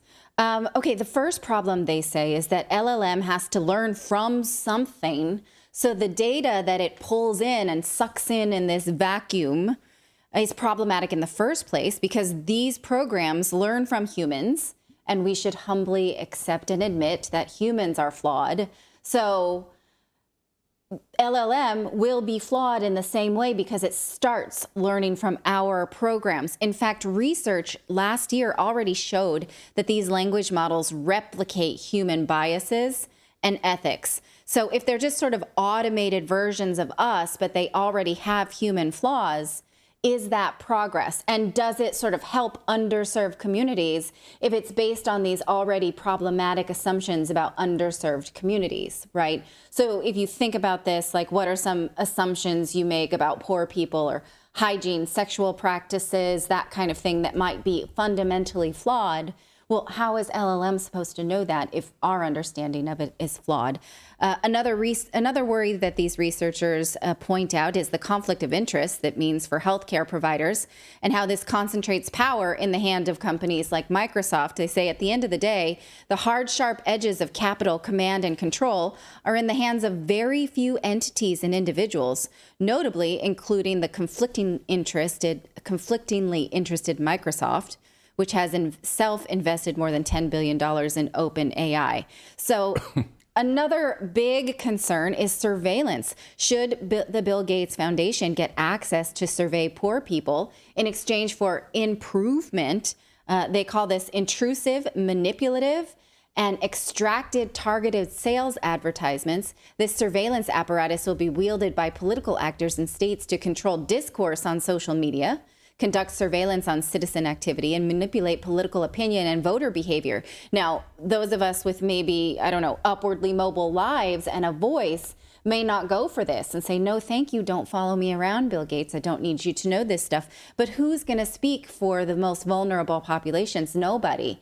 They provide a hot test bed of data surveillance. It says the absence of democratic governments of these tools is a grave and growing threat. Finally, they caution that the idea that AI can solve like worker shortages and stuff, like, oh, we just don't have enough nurses to help these people in poorer communities, and so we need someone to do data entry or take phone calls. It's probably not ever going to give any poor community better care by automating these things rather than giving them a real person. Here are some examples of what they say. This do more with less heuristic mindset is always mobilized to undermine proposals of expanded social care for the impoverished. Slouching towards hallucination of efficiency, he says these neoliberal ethos perpetually moves towards hollowing out the material content of services provided to the poor. Experience a debilitating and dangerous psychotic break? You can now just type in with the algorithmic therapist. Well, that's not better, right? Well-trained care. Think about this. If you're going through psychosis and they're like, oh, well, there's no real doctors for you, but here's a chat bot. Does that make you feel better? Don't self-harm. You shouldn't do that, right? These are just, are you poor and facing the terrifying experience of gender-based violence? Well, the provision of a lawyer capable of struggling for legal justice is just not going to be cost-effective, but here's a robot-generated text app guide. So, again, these things should never replace. So, while, those of us who can afford real people care, the rest of you, just use AI. I'm sure that will be fine. It's not going to be better. It won't be better for anyone, so we shouldn't buy this BS. Here's what the authors say we should not do. They're saying that we should not let unelected people make decisions for ordering our society. Says the Gates active dissemination of these tools is little more than an instance of crass philanthrocapitalist. That's not an easy one. Philanthrocapitalist profit extraction. Yeah. And so I'd never heard that word before. I think even though it's hard to say and it's hyphenated in a weird place, philanthrocapitalist, like pretending that you are trying to do something for good, but really it's a capitalistic endeavor. It's profit extraction. So it is handing over democratic control. So what do you think what they think here is that we must fight back. These are really strong words from a sociologist who is looking at this and saying no, but we're dealing with Bill Gates here, who has already said that he's bullish on AI. He thinks it's one of the best technologies of his lifetime with the biggest potential. Remember, he wrote about this in March, and this article said the age of AI has begun, telling us all the hopes and dreams he has for this. But he himself warned about the possibility of AI sharing things without your permission. Here's how he put it. Well, we might have to work some things out, he said. For example, can an insurance company ask your agent things about you without your permission? Your agent, meaning your AI agent. If so, how many people will choose not to use it? Like, you're going to have this, personal assistant, and a lender can just go in and ask personal questions. He also said, oh, yes, it could kill us. Remember this? He said, could a machine decide that humans are a threat and conclude that its interests are different from ours, or simply stop caring about us? Possibly, but the problem is no more urgent today than it was before the AI developments of the past few months. I mean, I don't know what machine was deciding to kill us before AI. Go ahead, David. Well, do you remember that when Microsoft released that AI bot on Twitter, and within 24 hours they had to pull it off of Twitter because it had become a racist Hitler supporter? No, I don't remember that. Racist Hitler and that was supporter. a Microsoft test. So Yikes. they had to pull it because, and so that, you remember that, Philip? They called it Zelensky. Yeah, I remember that several years back. Yeah. Well, okay. So do we really want to give it the power, artificial intelligence, to learn about bodies of poor people, take control of their health, report to Microsoft in the name of philanthrocapitalism? The scary situation here that comes to my mind is that AI learns more about, human behaviors, how the human body works. It has control of all our food and medicine, as these grants said, and then it decides that humans are BS and it poisons us, and that's the end of the story through our food supply and medicines, right? Because it's decided to do that. And we don't know any better because it's too smart for us to know what it's up to. And we gave it that power by allowing it to experiment on poor people. So that's a choice I'd say we'd regret. Yeah, and it's programmed with a bias. So it's like we talked about Google with the data inoculation. I mean, they're going to basically be able to say, okay, these are the parameters, and so it's like we got to get everybody on these drugs or whatever the end goal is to make them money. They can program it into that, and then yes, it will learn, but it will learn within those parameters and focus on whatever they want the outcome to be. Yeah. So let us know what you think. Sorry, I was going to say, even more nefarious, though, is not just that, like, letting AI do machine learning from human language, but when you're giving people at the top this power, they're going to be programming it in. It's like you buy a Samsung TV and it all of a sudden has advertisements on it. Like that you paid for the TV, but it's a smart TV. But we're just going to throw some advertisements in there. Like, if I'm using an AI chatbot for my therapy, and it's just recommending, hey, there's this new drug from Pfizer that I highly recommend, and it's like they can program it. It's not just learning; they can actually manipulate the output, like intentionally. Right. Exactly what Google Bard. I mean, exactly like ChatGPT, right? You're feeding it information. Yeah. And so if you're feeding this type of information to recommend certain medications and drugs and so forth that Bill Gates is profiting off of. Yeah. Right. That's inevitable. I mean, that's inevitable. Yeah. I am inevitable. I have invited the authors of this research paper and this sort of pushback paper, warning paper, to come on the show and tell us more about why they think this is terrifying. And hopefully we can make that happen for you in the upcoming days. Let us know if you think that this is fine. I'm sure it's fine. Or if you have an otherwise opinion, we want to hear it. We got more news coming up. We're going to talk about how freedom of speech is dead in Europe and dying on the vine, all in the name of anti-Semitism. So let us know what you think about that. But first... Yeah, it's no secret. I mean, if you're thinking about what's happening in this next year with your family's finances, you need to be thinking about gold and silver as a part of your portfolio. Absolutely the case. Natalie and I have invested big time in silver and gold, and our friends at Lear Capital can help you do this. You don't have to store it at home. We don't do that. We store it off-site, and you can do that as well. Gold coins, silver coins, etc. You can do it per ounce or not. I mean, silver skyrocketing, gold nearly touching $2,000 an ounce, and there's predictions of it hitting over $3,000 an ounce, according to Bank of America and others.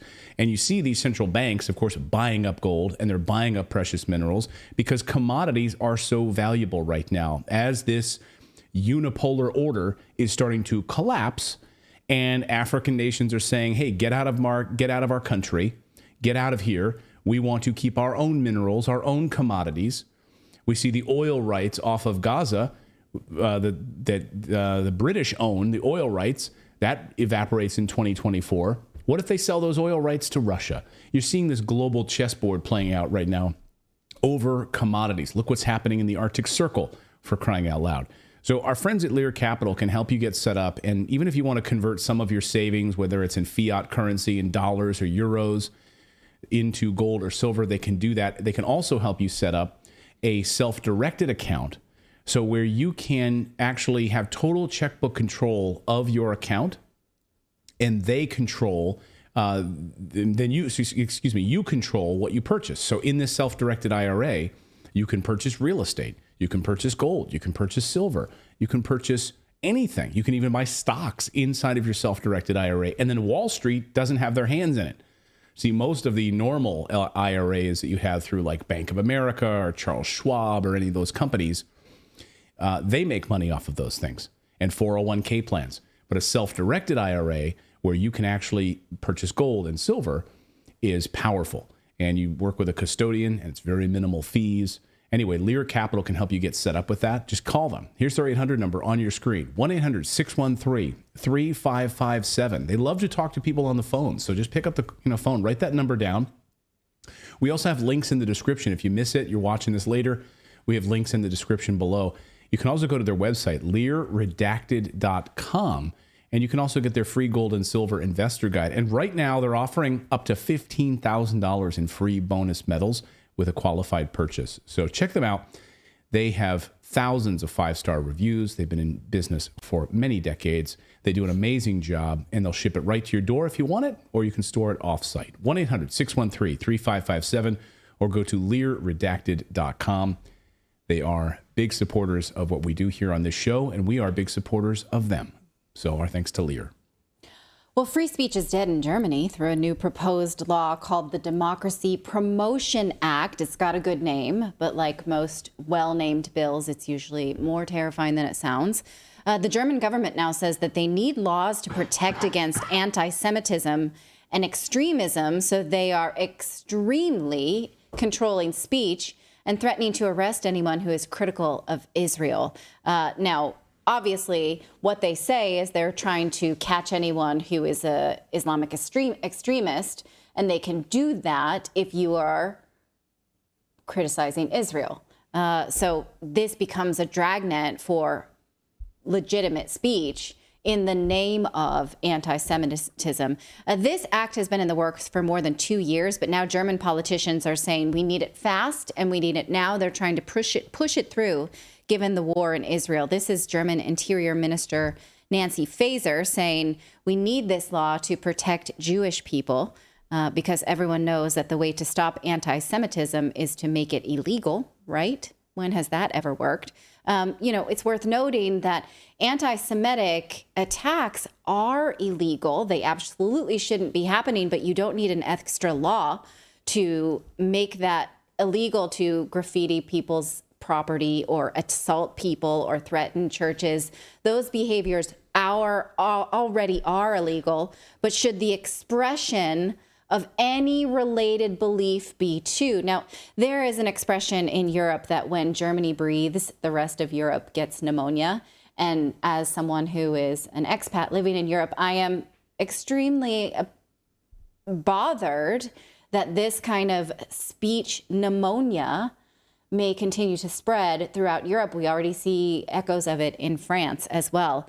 And worse, again, what counts as anti-Semitism right now, we spoke about this last week with Ramzi Baroud, is that the criminalizing this belief is acting as a dragnet for legitimate concerns about the lives of Palestinian people. We found a report about a protest that happened over the weekend in Germany. Watch how protesters have to dance around the peaceful protests that they're making in order to not violate what now is illegal. Watch. Free Palestine! Free Palestine! It was billed as a free speech demonstration for Palestinians, but it turned out to be one of the biggest pro-Palestinian rallies in Germany since the October 7 terror attacks. Thousands turned out to defend free speech and protest against the bombardment of Gaza.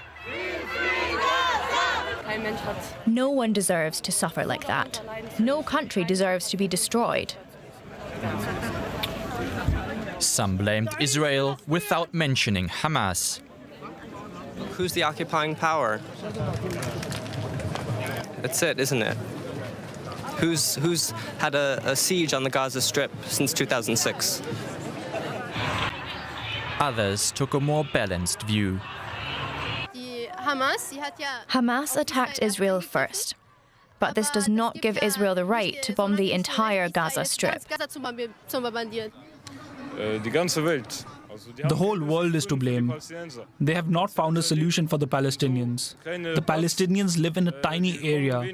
They have nothing and cannot live like ordinary people. Previous pro-Palestinian rallies in Germany have seen anti-Semitic chants and ended in violent clashes.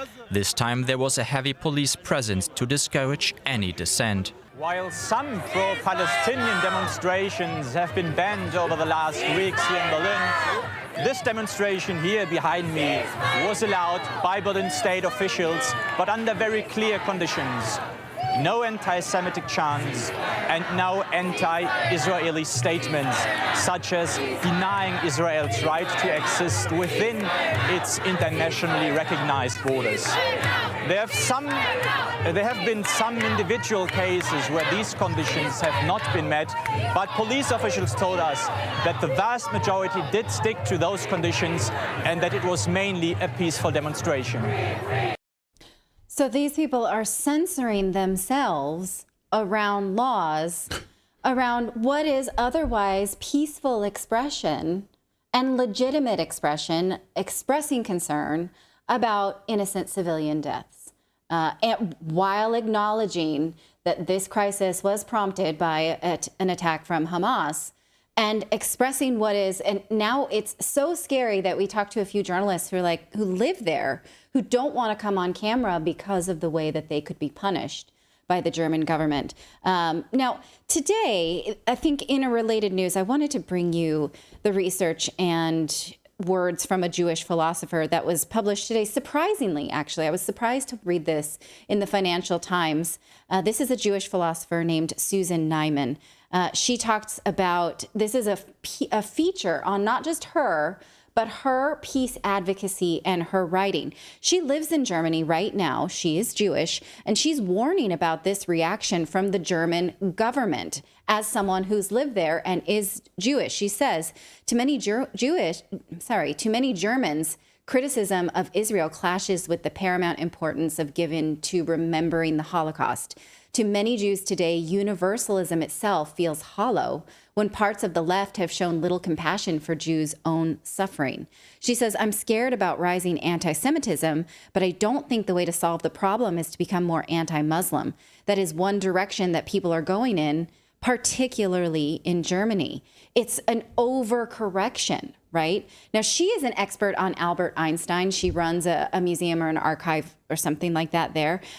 She talks about what can be learned from Einstein. She says here, he was a total universalist Jew. She says, we do care about his politics and his biography because that's why he became this cultural icon. The second half of his life, he spent more time as a public intellectual than he did working on physics.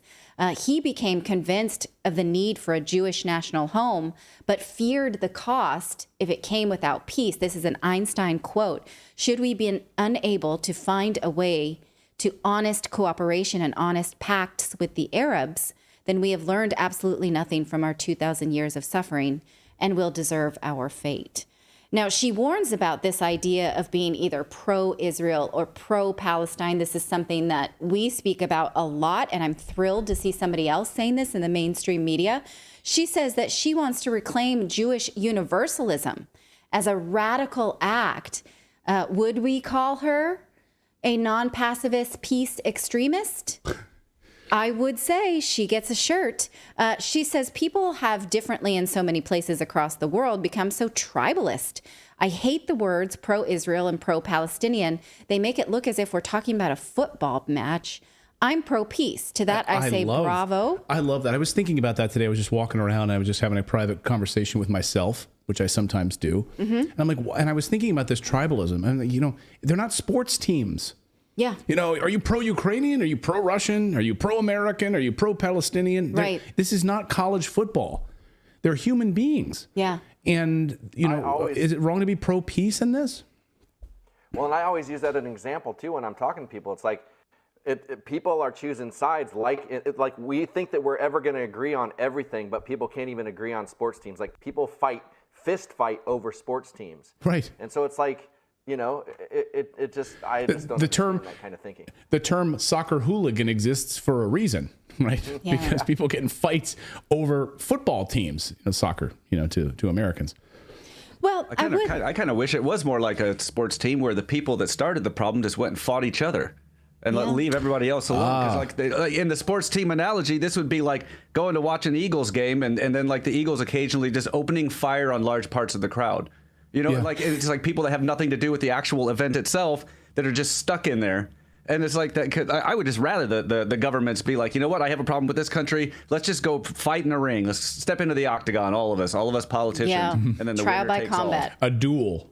Yeah. Right. Yeah. Instead of innocent people getting caught in the crossfire, which is what these power, and what happens when these money-hungry, power-grubbing elites who rule the world, think about it, the innocent people in Ukraine or just the innocent soldiers who get grabbed off the streets and are thrown into the meat grinder. Well, let's revisit what she says here. She mentions Jewish universalism as a radical act because any peace activists are now called radical. We know this from our own work here. Jewish universalism is the opposite of Jewish nationalism. What that means is the notion that all humankind is under equal consideration and love of God, and we affirm that all paths to the divine are holy. It is universally accepted. It also means that the Jewish faith, Jewish events, all things, all consideration, all lives are worth the same, and all people are welcome into any Jewish spaces, cultural observances, or religious practices. She does not think the current Zionist politicians are practicing Jewish universalism. I do not either.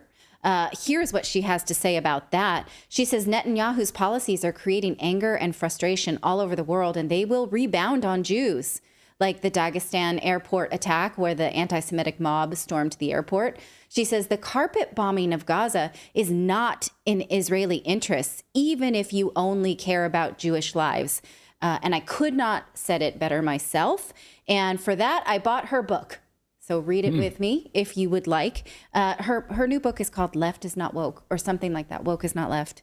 Something to that effect. If you'd like to read it with me, go ahead. But I just wonder, because she is a Jew and she's saying this in Germany, where criticizing Israel is now against the law. So how much longer will she be able to be saying these things? Well, she's criticizing while she lives in Berlin. And will they then take the steps of punishing a Jew for violating their anti-Semitic laws? I mean, But she's criticizing Netanyahu, and she's criticizing the government, the Zionist leaders, the corrupt government. I mean, we criticize the corrupt Biden administration all the time. I love America, but I criticize Biden. I criticize, Right. So does it fall under being anti-Israel? Well, again, when these freedom of speech laws are rolled out, they become a dragnet for the most legitimate, because the things that are illegal are already illegal. But making thought and opinion illegal is not going to counter anti-Semitism. Well, it's the same way I feel about hate crime. Like, well, what exactly is a hate crime? Right? You don't need the word hate if it's a crime. Right. You've already killed, you killed someone, but it's a hate killing. You killed the person. Like, what's worse than murder? Oh, we're going to because you hated that person. You hated that person. Oh, okay. So now it's worse than murder. Right. Like, it's a hate. What is a hate crime? What does that even mean? So let us know if you think that a law making anti-Semitism illegal is going to help anybody. And how far will the German government take this? Is this, again, a strong knee-jerk reaction to the Holocaust and maybe not the right thing to do? And will it mean that even a peace-loving Jew can be punished for living in Germany and speaking out against the Zionist government? You have to imagine, would Albert Einstein have been punished? Like if for this, yes, for Albert Einstein just said would not have allowed. He was, and I don't know. I think he was a smart guy. But he would have been in deep shit, if going back to whatever I think his hometown or one of his places of Ulm, eating that little trout on that little river there, and sitting in that restaurant and eating that trout that he used to love to eat, and talking about politics and talking about Israel, and he would have been locked up. He would have been fined, imprisoned perhaps, in Germany. Go ahead, Philip. Yeah, I think that like if Germany, they're like getting into physics, but if Germany did arrest her for speaking out, but then that makes their action of arresting her anti-Semitic because she is Jewish, I think that just spirals infinitely, creates a singularity, and it just wipes out our entire galaxy because we now have a black hole right where our planet should be. Yep, we all just get sucked into it. Right. So there's your physics for it. She actually has been she's been at the center of a cultural storm around speaking out around Zionism. And she was speaking out against laws in Germany that were boycotting Israel. It's a very many double negatives, so I don't want to explain it again. But she already has been accused of being a self-hating Jew for speaking out against Israel, or speaking out against criticizing Israel. This is not new to her. This is someone who's already done this. That's another reason I want to read her book, because she's in it. She's been there. She has the experience. So let us know what you think of that in the chat. That's going to do it for us today. I got this. You sound awful. Tell them about the store. I will tell them about the Redacted store. You go over there and get yourself some Vapo Rub. I was going to comment to some people here in the chat. But no, you're not going to do that. I can handle it. Don't worry. We want to tell you about the Redacted store because, as I said earlier, this woman now, who is my new hero, deserves a T-shirt that says "Non-Pacifist Peace Extremist." That is a slogan we came up with here on this show, and I will take it to my grave. People were saying that they... Yeah, go ahead. We are indeed non-pacifist peace extremists. You also can get mugs, hoodies, things that don't have that awesome slogan, but you can still buy them to show that you are a Redacted audience member. What well, I'm telling you, people were saying they love David's shirt. Where can they get that shirt? He's wearing one of the Redacted T-shirts right now. Are you? Yes. In the dark, though. Okay. Redacted Rebel T-shirt. Yeah. And people also wanted to know what hair salon you're at. They haven't seen. Yeah, and where the lights went in your. Yeah. David always keeps us on his toes to let us know. We never know what studio he's going to be in. Today he's at Linda's hair salon. Where in the world is Carmen San Diego? He's getting a wash and curl. Yeah. Here's Linda right here. Linda the dog. Yeah. All right. Well, thank you so much for joining us today, you guys. Please do visit the Redacted store. Let us know what your favorite items are there, and send us pictures of you wearing them. Remember, supporting Redacted is easy. You can like and subscribe to the show. You can share with your friends. You can sign up for the free newsletter. All of that is free to you. We do this because we feel very passionate about geopolitical news and making the world better for our kids and yours. So please join us here tomorrow. Clayton should be better. 4 p.m. Eastern every Monday through Thursday. Thanks again for joining us, everybody. We'll see you tomorrow. Good night.